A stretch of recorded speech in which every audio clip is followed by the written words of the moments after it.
Meron siyang white sand, totally comparable with Boracay.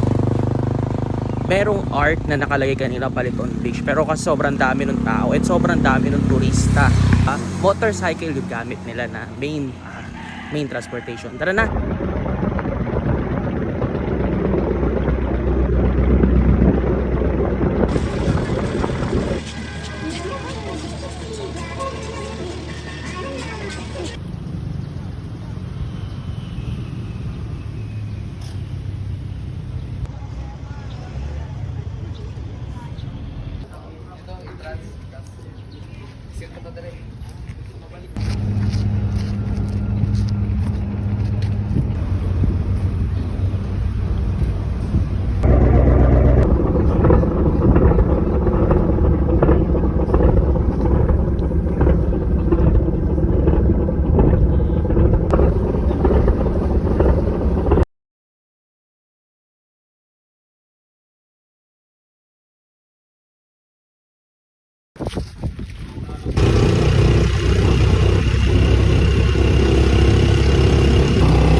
Tara, sige.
Malaman.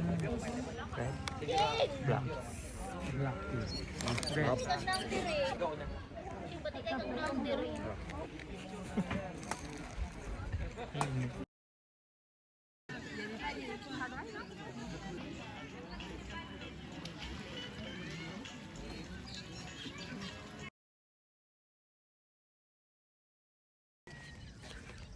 Hi guys. Day 2 no, from Paliton Beach. So maghapon na kami nag-enjoy sa Paliton Beach and super ganda. Totally comparable with Boracay. Ganatan nyo kanina nakalagay talaga doon mini Boracay or Paliton Beach. Talagang meron siyang white sand tapos clear blue water, no, crystal clear blue water. Kitang-kita may mga isda diyan sa ilalim ng dagat.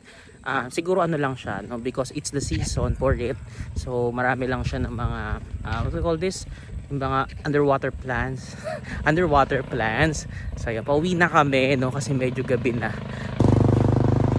Merong art na nakalagay kanina Paliton Beach, pero kasi sobrang dami ng tao at sobrang dami ng turista na nagpunta doon. So yeah, tara na, pahinga na tayo para sa another day, no, dito sa Enchanting Siquijor. Bye guys, see you.